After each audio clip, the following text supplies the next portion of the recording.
3.com. Today is March 10th, 2016. This is volume 10 of the 2016 newsletters. And there's a little difference here. I'm going to start including 2014, 15, and 16. And the week, we're on week number 4 of this cycle. It began, looks like around February the 3rd, 2016. And I haven't yet updated the chart yet. Apologize for that. I'll get to that as soon as I can. Getting more and more requests for a little better graphing to help people visualize a little bit better. So usually I'm writing about the seismic, volcanic, and magnetic pole migration indicators right off the bat because everything's kind of matching and aligning. That's not the case for this week, but in a lot of ways things are very near normal. And if you look at 2014 and 2016, you'll see that like the 5 magnitude earthquakes, the 2.5 to 4 magnitude indicator quakes, they're almost identical to 25 earthquakes versus 24 that we have now. 264 for the indicator quakes, 273. Both of those that's 40 and 50 above the yearly average, the weekly average. And it kind of tells me that 224 number last year and the 18 for the 5 magnitude earthquakes, that those are just a little bit low. That's going to be the anomaly. What we have now is going to be just about right. And so on the surface, things look just about where they're supposed to be as far as the earthquake, the number of earthquakes go. The difference in we could be looking at the start of a new trend, and I'm expecting that because of the 2 magma waves. For those that are new or don't quite understand what's going on with that, well, let me give you a brief summary. The last year, April the 25th, 2015, this Nepal quake, very, very important. A month after that, we had the 7.8 record deep Japan quake, 7.8 magnitude, 677 kilometers deep, and that began the new trend coming around the south and the north sides of the Pacific Ocean Ring of Fire, and in the transition zone of Earth magma. Extremely important. My view is that this was kicked off by the seismic, the tectonic shift that took place with Solomon Island February 6, 2013. Extra space in the Pacific Ocean Ring of Fire network. Extra space in this area, the tectonic plate broke in two, that creates space for everything to cascade this way. That is what's responsible for this new line of earthquakes that we've been seeing. It's not as well defined this week, from Texas running up to Seattle. If you remember from previous cycles, this was a dead zone. These 2 earthquakes here are taking place very near where our linchpin event should take place. Now the deep earthquake pattern, 600 kilometers deep, 600 kilometers deep. We are still seeing these. Which is why we have some, whoops, my mouse is acting up on me a little bit. You see the 612 kilometers, 615 kilometers, these earthquakes that are over here, these began after Japan. They came down this way. Now, I said if you're following my reports, that's going to cross the southern Pacific and manifest itself over here, which it did after week 34 of the last cycle, that 8.3 chilly quake we had here. And then we see the red values in the chart for 2015. I can show you those really quick down here. This one we got no 6s for, let's see, week 34. This is that 8.3 chilly quake right here. And then 6 was at 5 weeks of no 6s. That hasn't happened since it began. This is an indication of something different, something strange that's happening. Then at the backside alignment, see these 2 7s? Those are the 7.7 Peruvian earthquakes. And they were at more than 600 kilometers deep. That is the pattern that we're looking at here. But that was the end of the uptick period. Now we've seen these events shallow up. They were, I mean, from 600, they've reduced now. I mean, look at the weekly events, 100 kilometers, 101 kilometers. They haven't got deeper yet because the Earth change uptick period is still underway. See the 615, see these 6s, expect them to jump back over to this side. The magma wave stalled between where my cursor is now, the southern border of Mexico, Nicaragua in here, and Peru. In this area right here is where that magma wave stalled. Same thing on the north between Japan, Kamchatka, this area right here, and the Alaskan quake swarm area. Stalled right here. So everything pushed forward towards Alaska. Everything was coming up towards the United States. If the Earth change uptick period continued, they would have already converged, in my mind, up here in the California quake swarm area. It's the lull periods. It's like you're trying to cook a cake, and you keep turning the temperature down. It takes longer and it takes longer. And if you turn it all way down, then it takes a while. Once you turn back up to your 350, it takes a while for the oven to get there. That's what we're seeing here, and that's why 9 new volcanic eruptions with focus here and here. Even had one over here in the Congo. But this is the area that I'm looking at right here, so expect where these waves, these are deep waves, 600 kilometers, are way down inside the Earth. We've already had rising magma plumes through that area, creating a corridor, a passageway for this increased activity. And now that these waves have stalled and we're into the Earth change uptick period, expect that the pressures, which that's what we're seeing right now, 9 volcanic eruptions in 1 week, that's extremely high. That pressure is rebuilding right up through here, and it's going to continue moving towards Alaska. Same thing down here. Reactivation, because the magnetic portal connection between the sun and the Earth is getting shorter. And the convergence zone is right here at California. So that's a little bit of the history of where we have been. And now, wrong button. Let me show you solar system scope and where we are. The black star is going to be in this area where I'm holding my cursor. When I say that it's in Libra, I'm not talking about way out in space. I'm talking, this thing is really, really close. I'm still wondering if it's inside of Mars orbit or if it's outside of Mars orbit, but it's going to be pretty close to Mars. And look where Mars is. Bring Mars forward. And you see that Mars is going to be, see, May the 7th is where I tried to hit it to. See where Mars is going to be? Behind Earth relative to the sun, and the black star is behind Mars, or it's between the Earth and Mars. Sounds unlikely, doesn't it, that it's between the Earth. Mars is going to be closer to the black star on this cycle than Earth is. And if the black star turns out to be on the back side, these magnetic portal connections, one's running from the sun to the Earth, one's running from the black star to the sun, one's running from the black star to the Earth. 3 of them, and making a triangle. That's the triangle we had at outside orbit position. Okay, pardon me, my mouse is acting up on me. I might need to get another one. I flip the wheel and I go all the way down to planet Earth here. So I restarted the program, and what I'm trying to show you is that Mars is going to come around. Black star is right in here. Mars is heading that way. We should be seeing changes with Mars. Maybe we'll get a news report that the ice caps that are up here on the top are melting. It's going to be similar to a global warming thing here on Earth. Mars is heading right towards the black star right now. And expect it, see if I just bring the Earth on around, you see how it's coming around, see how Mars is behind Earth, and see if it's May the 4th, everything is going to be, I don't want to go fast forward, right there. This, right about here is where I'm expecting the near side alignment. You got Mercury right here, it's going to be a little helper. The moon is just about new.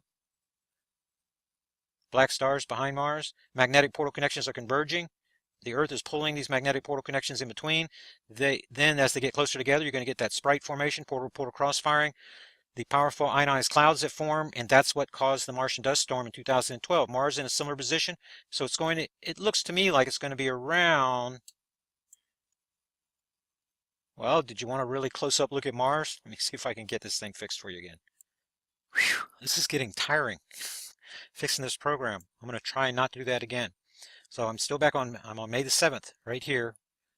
This is the time, this is very similar.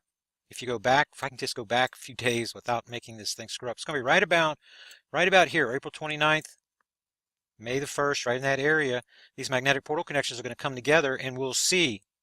Doesn't mean that it's definitely going to happen. If the black star is on the inside of Mars, then the cloud formation is going to be inside of Mars orbit, and it's not going to be able to push from the backside. We should get a strong indication right around April 29th to March 1st, right whenever we're moving right through here, and we have this kind of an alignment right here. Black star, if it's still behind Mars, it's going to be closer than the 2012 cycle. We'll see. But that's one of the times that I'm looking for. And there's another time that I'm looking for why I'm here. It's mentioned in the report. Let's see if I can get back over here. Okay, we're on March the 10th right now. Now look where the Earth is and the Moon is relative to the Libra constellation. And let's see if we can't just go up this one day. You see how the Mars, and you say, well, the Moon appears to be beyond Libra. That's because Earth at outside orbit position. We're looking crossways. We're not looking relative to the Sun at the black star. we're looking at it relative to the Earth. And if we could see it, it would be, the black star would be retrograding now since February the 3rd, when we got the outside orbit position. The whole time we were on the back side of the sun, the Earth's moving this way, the black star would appear to be moving this way. When we get the outside orbit position, it stops and it starts backing up. So whenever we come around here and get to May 7th, we'll be looking at the black star relative to the sun position. On May the 7th, that's when the date that we come into alignment with it. So this last event, if you're looking at the moon, we had that recent 7.8 quake event on the 2nd. The next one, watch the moon swing around here. You see how it's going to be just about the 14th? Something like that. And this is a theory. I don't know for sure if it's going to happen, but this is how you find out. This is the way science works. You look for a pattern. You try to predict when the next event's going to happen. So let's see if we have a similar larger quake. And the reason that would happen is because the black star is getting closer and closer, and it's getting close enough. And Mars and the Earth and the black star are going to, and the moon are going to be in pretty close alignment right here on the 14th. It's going to be really close. Something like that. So we're going to test the hypothesis and see. That's the way it works. So I'm defending myself a little bit as a date setter. If you listen to Marshall Masters or John DiNardo or their kin, then I'm in trouble for being a date setter. But the reason I'm a date setter for certain things is because of the amount of data that we have to build a baseline of information, to build a predictive model that says what's going to, it forecasts. It's a forecasting model. And that tells us how close we are in developing and looking at the evidence and giving the correct interpretation of the evidence. That's what we're looking for here. I'm not just going to make the sausage in the back room and you don't know what's in it. I'm telling you what's in it. And if it happens, it happens. If it doesn't, it doesn't. This does not happen every time with the moon, but it has been happening during the uptick periods. Now we're in an uptick period. I think the likelihood of us having this event on March the 14th is pretty darn good, especially when the moon comes around. When the moon swings around behind us like that, maybe it'll be the 15th. It's going to be a good chance. You see, I'm not pointing directly into Libra because it's retrograding. I'm over into Scorpio. That's the way it's supposed to work. So we'll see if that happens, and then we'll be making a prediction for the next time that we come into alignment. That's going to be right around March the 30th. See, so I'll keep, it's about every 14 days. Remember, it takes, that's how long it takes for the moon to go around the Earth once. We have near side alignments with the moon and backside alignments with the moon. And so we'll see. We'll see what happens. I get back over here to the newsletter, and I already showed you the values. We got our 7 with the 7.8 that we recently had. And if you go back up the chart, you'll see we had a 7 right here on week number 4 the same way. There are similar patterns to what's going on here, but here's where things are going to get different unless we have a lot of 6s all of a sudden. See these 6 magnitude earthquakes in a 2-week period? That's similar to what we have in 2014 too. And this week we have a 0 here, and we had a 0 last week. If we have another 0 down here in week 5, this is going to be amazing to me. That's where we've had a 5 for the last 2 years. And this has the way, the leading theory is, this has to do with the way that the magnetic portal connection reels itself up. So as we're moving behind, I'm going to try this again. As we're moving, the black star is over in Libra. So we had our alignment with Peru right back here. But then as we move this way, the black star is going this way. The magnetic portal connection is getting longer. We're pulling the magnetic portal connection behind us like a C, like a bird's wing behind us. But then as we start moving towards the black star, that C changes. The magnetic portal connection reels up and gets shorter very rapidly. And by the time we're passing between the two stars, that C is behind us this way. So there's some slack, some reeling up, taking up of extra slack, like kind of like fly fishing. For people that aren't really science oriented, but they are fishermen, you can kind of get the reeling that you have to do, casting different directions against and with the wind.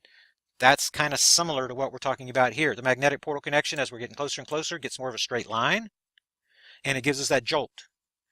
The reason is because we're getting closer to it so quickly that the internal conduits are switching over from passive to active state very rapidly, and that increased energy, it's coming from the black star, which is redirected solar electromagnetism. The energy is actually coming from the sun, but it's going to the black star through the star-to-star portal connection, and it's varying its doses to the Earth based upon if we're moving towards it or moving away from it in Earth. That's what causes the uptick period moving forward, then the lull period going away. Then we have an uptick period back here because the black star is coming this way.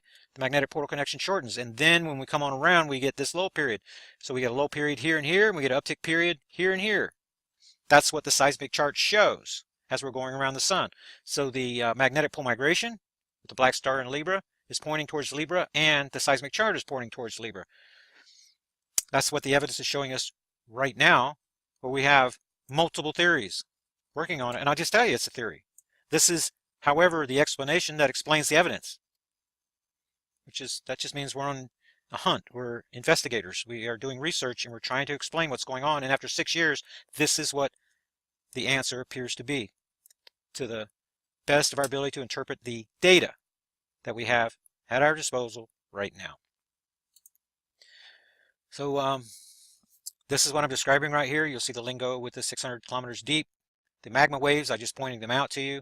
And I mentioned the lack of 6 magnitude earthquakes. I'm going to be really surprised because I went to Earthquake 3D, and that week ends this Saturday. Look for, let's get this back on the magnitudes. Put everything back on the surface to make it easy. Look for 6 magnitude earthquakes. I'm not seeing any. I'm not seeing one.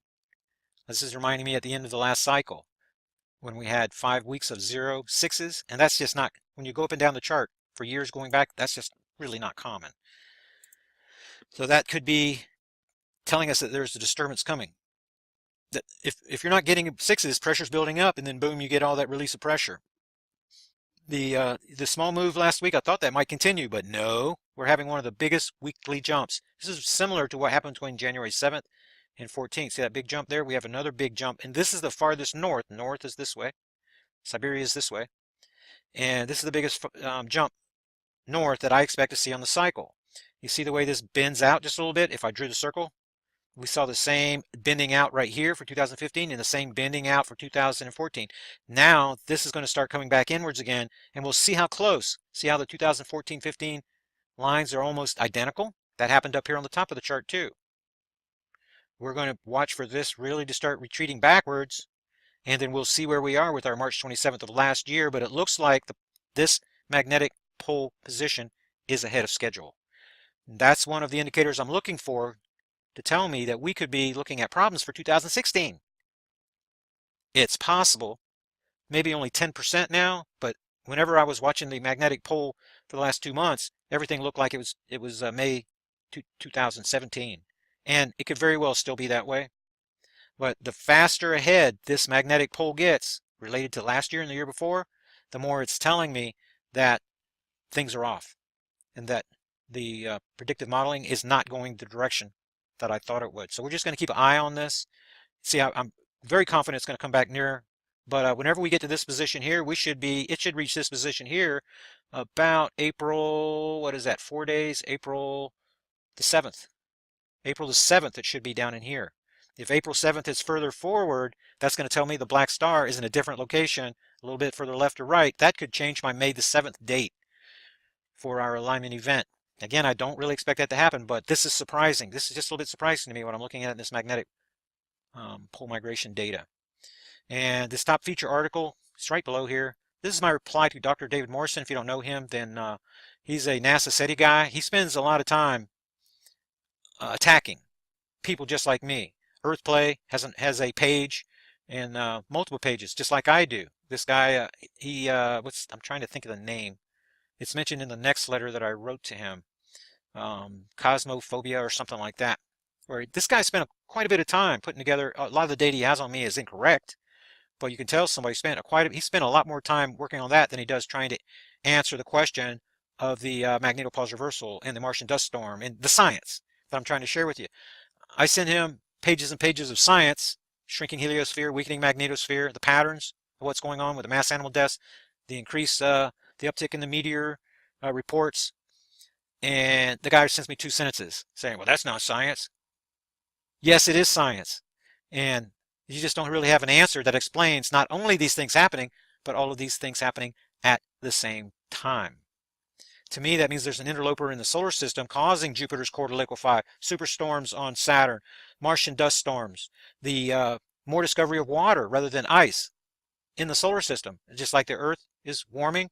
Anybody tells you an ice age is coming, point to the data. I'm guaranteeing you 2016 will be the hottest year in recorded history. Second, the hottest year, with 2015 right behind that, 2014 right behind that. Earth core is getting hotter and hotter and hotter. Earth oceans are getting hotter and hotter and hotter. And if you live in the northern United States, you might get a little cold wave, but you're looking at 30 degrees above normal temperatures in many areas like New York right now. And so my prediction for a shorter winter is going to come true.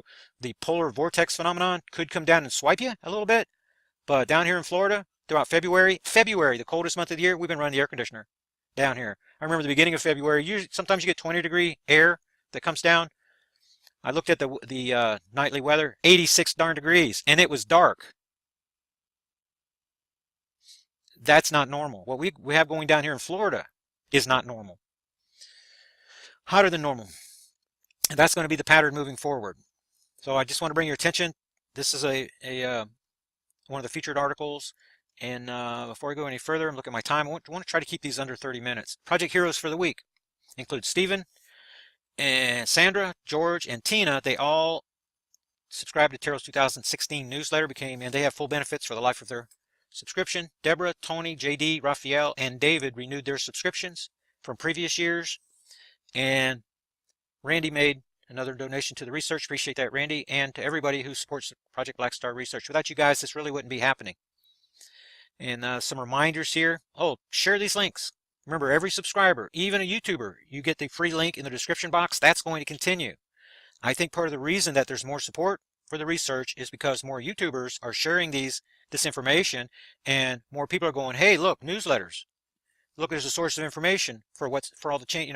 They're waking up to what's going on, and they're signing up to the newsletter. So it's a good thing. You don't have the resources to become a newsletter subscriber, $25 per year, but I know what that's like.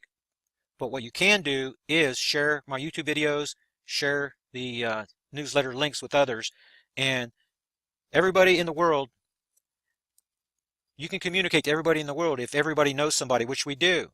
If people that know me and my work will share that with a person, and then people they know share it with a person, and share it with a person, this stuff proliferates like the gospel, like the good news going out, even though I have to admit what this is pointing to is not really good news. And Dr. Morrison is going to ask that right at the beginning. He says, you appear to be even less connected with the real world than a Nibiru into the world scam. Is your goal to frighten people? No, my goal is not to frighten people any more than Noah was frightening people when he told them what was coming. I'm building an ark myself. Lived in the Ozarks for a couple of years. I'm sharing information because look at the changes that are taking place. Look what's happening on the U.S. West Coast. Look at the warnings about Cascadia.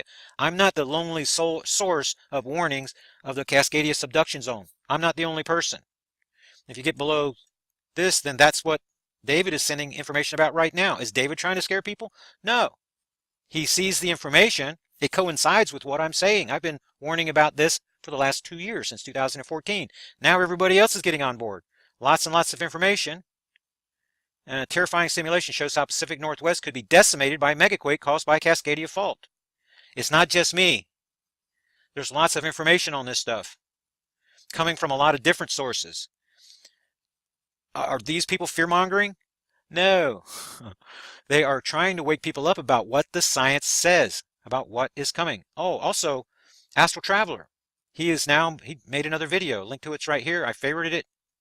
And hopefully, this is the time of the year for him to get back into the business of making his reports on the Earth magnetosphere. He's doing a better and better job, by the way. But as we're coming around in orbit between the two stars, that's when the big fluctuations happen. When we're behind the sun relative to the black star, you got 2 astronomical units of solar wind between us and the black star. We're not going to notice these things as much. It's when we're between the two stars that you notice it more dramatically. And right on schedule, AT is right back on March the 1st. He made his first video. I highly recommend that you subscribe to him. He's a little bit hard to follow. English is not his first language. He's a really, really good guy. And so here's more. Here's a Planet X causing destruction. This is related. David's doing a really good job, by the way. He's beaten a lot of other subscribers and contributors to the punch on these stories. Appreciate that very, very much. And I'm not a big fan of Zeta Talk per se, but this information is included. You guys can make up your mind one way or the other. I read everything on Zeta Talk in the first 2 years of the investigation, and they really don't add much in my mind to what's going on. And there's talk about Skyview. I was approached by Skyview back in 2011, but they lied to me. They tried to get me to join their group using fabrications rather than the truth. And I had already seen Astro Patriot's images. They're coming out of the Orion constellation. I had another astronomer showing me the same thing, same images, not exactly the same images, but images of the same thing with the orbitals and things like that coming out of Orion. Now they're saying that it's coming out of Aquarius. But this is on the opposite side of the solar system from where where the seismic pattern really is. The evidence is pointing in the opposite direction of what they're saying. Makes me think Skyview is disinformation, but you guys can make up your own mind, about that stuff. So I showed you the migration chart, shows you the seismic chart. You know where we are in the solar system.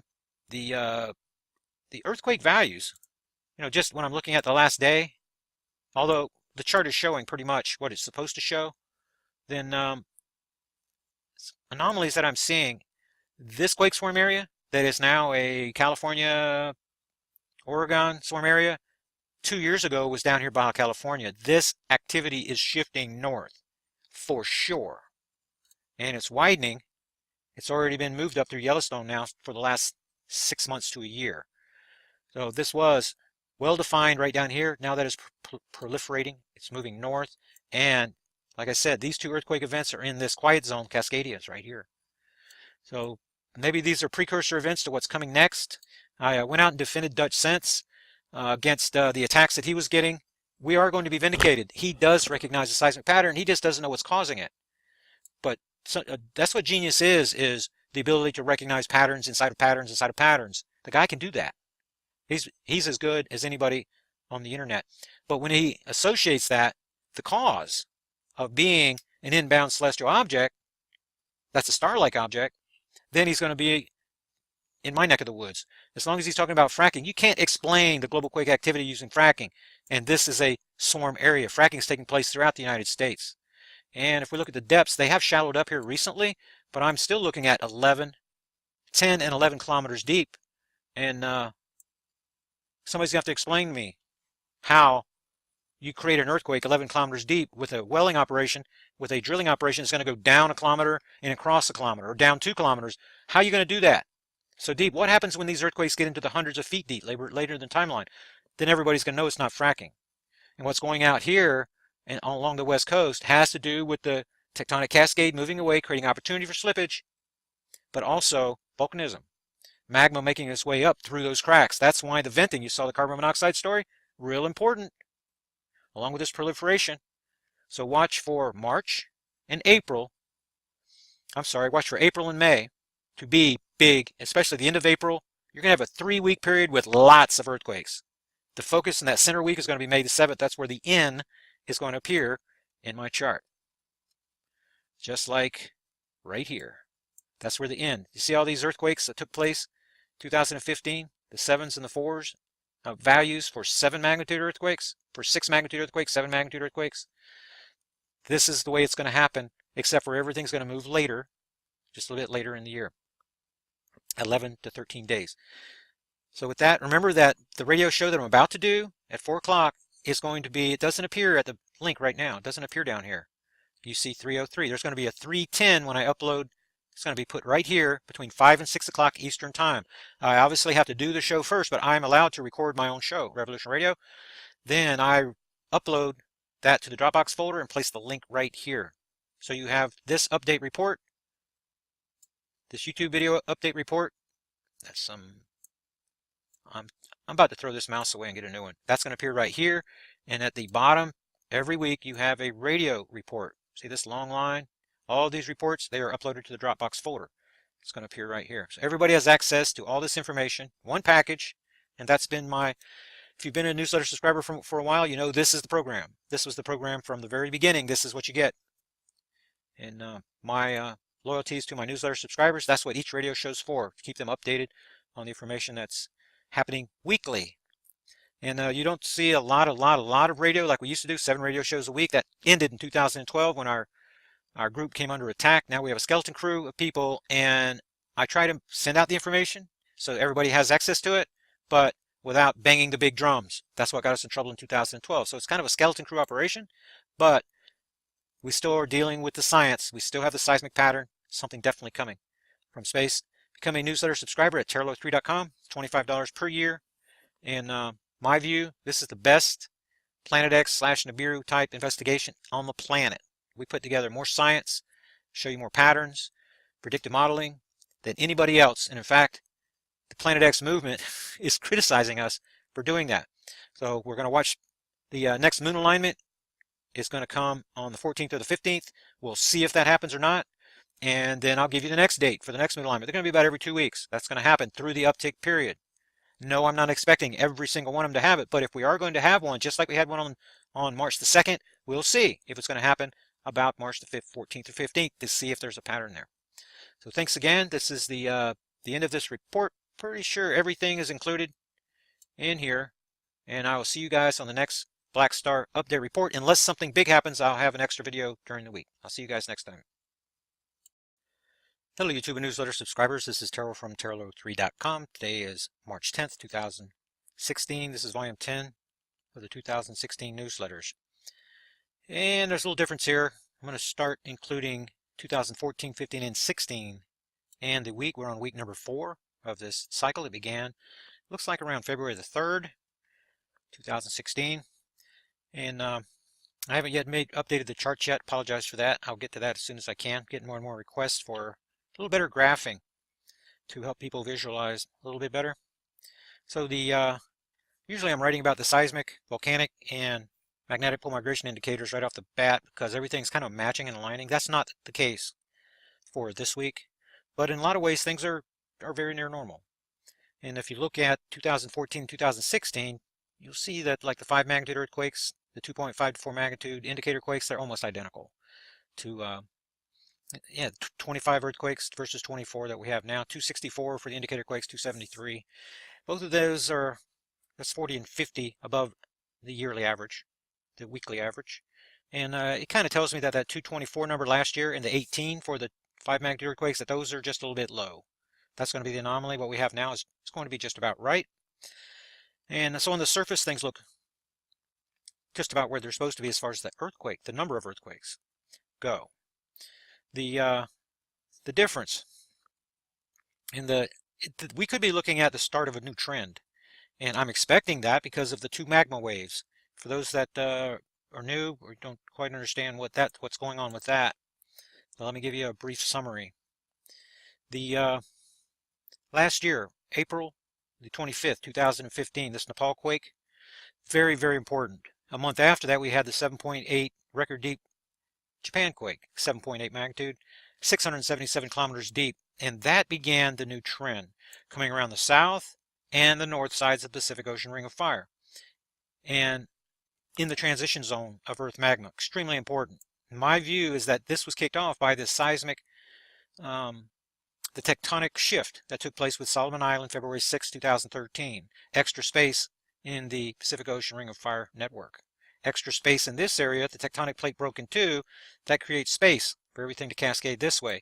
That is what's responsible for this new line of earthquakes that we've been seeing. It's not as well defined this week, from Texas running up to Seattle. If you remember from previous cycles, this was a dead zone. These 2 earthquakes here are taking place very near where our linchpin event should take place. Now the deep earthquake pattern, 600 kilometers deep, 600 kilometers deep. We are still seeing these, which is why we have some, whoops, my mouse is acting up on me a little bit. You see the 612 kilometers, 615 kilometers, these earthquakes that are over here, these began after Japan. They came down this way. Now, I said if you're following my reports, that's going to cross the southern Pacific and manifest itself over here, which it did after week 34 of the last cycle, that 8.3 Chile quake we had here. And then we see the red values in the chart for 2015. I can show you those really quick down here. This one we got no 6s for, let's see, week 34. This is that 8.3 Chile quake right here.